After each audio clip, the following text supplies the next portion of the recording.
দর্শক, বাংলাদেশের বহুল প্রতীক্ষিত ভোট গ্রহণ শেষে এখন চলছে গণনা। এর আগে বেশ উৎসাহ আর উদ্দীপনা নিয়ে ভোট দিয়েছেন সারা দেশের মানুষ।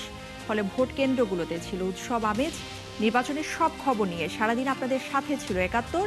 চলছে একাত্তরের টানা ৭২ ঘন্টার আয়োজন নির্বাচনে বাংলাদেশ। আর এই মুহূর্তে এই আয়োজনের সাথে আছি আমি ইসরাত আমিন।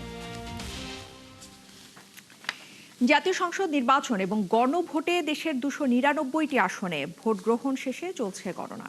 এরই মধ্যে বিভিন্ন আসনের কেন্দ্র থেকে ফলাফল আসতে শুরু করেছে। এই পর্যন্ত মোট ৫টি আসনের বেসরকারি ফলাফল আমাদের হাতে এসেছে। এর মধ্যে বিএনপি ৪টি এবং জামায়াত ইসলামী পেয়েছে ১টি আসনে জয়। ঝিনাইদহ ১ আসনে বেসরকারি ফলে বিএনপির আসাদুজ্জামান বিজয়ী হয়েছেন। অপরদিকে কুমিল্লা ৩ আসনে বেসরকারিভাবে নির্বাচিত হয়েছেন বিএনপি প্রার্থী শাহ মোয়াজ্জেম হোসেন। ভালো মানের রডের থেকেও ১২% অধিক শক্তিশালী। আকিজ ইস্পাত, কমিটেড টু কোয়ালিটি। কায়কোবাদ। এর আগে সকাল ৭:৩০টায় সারা দেশে ৪২,৭৭৯টি কেন্দ্রে একযোগে ভোট গ্রহণ শুরু হয়।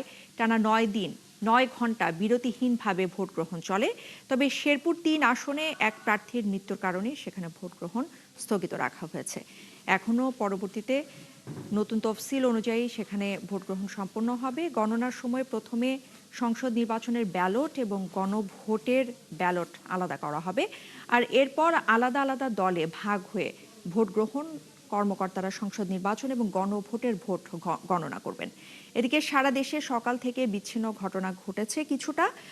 খুলনার ভৈরবে বিএনপির এক নেতা উত্তেজনায় অসুস্থ হয়ে মারা গেছেন। কোথাও কোথাও কেন্দ্র দখল, জাল ভোট দেওয়ার চেষ্টায় অভিযোগ উঠেছে। আর বিচ্ছিন্নভাবে কিছু হামলা, সংঘর্ষ এবং ধাওয়া পাল্টা ধাওয়ার ঘটনা ঘটেছে। এসব ঘটনায় আহত হয়েছেন অনেকেই।